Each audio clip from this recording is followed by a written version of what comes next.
সর্বাণীন্দ্রিয়কর্মাণি প্রাণকর্মাণি চাপড়ে আত্মসংযোগাগ্নৌ জ্যোতি জ্ঞানদীপিতে।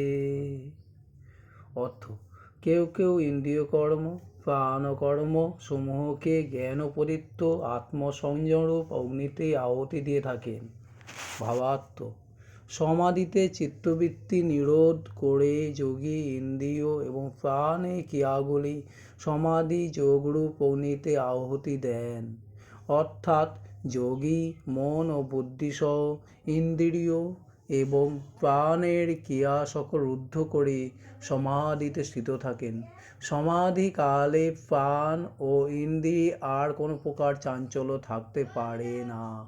চিত্ত প্রসন্নতা লাভ করে এবং পরম তত্ত্ব লাভ হয়। এটি জ্ঞানযোগের শেষ ভূমি। প্রথমে ইন্দ্রিয়গুলিকে অগ্নিজ্ঞান করে তাতে বিষয় আহুতি দিতে হয় এবং রাগ দ্বেষহীন হয়ে বিষয় ভোগ করতে হয়। এরপর ইন্দ্রিয়গুলিকে সংযমরূপ অগ্নিতে আহুতি দিতে হয়, অর্থাৎ ইন্দ্রিয় সংযম করে প্রত্যাহার করতে হয়। এরপর আত্মবিষয়ে ধারণা, ধ্যান ও সমাধিরূপ সংযম হলে সমস্ত কর্মেন্দ্রিয় এবং কর্মেন্দ্রিয়ের ও প্রাণের ক্রিয়াগুলি আহুতি দিতে হয়।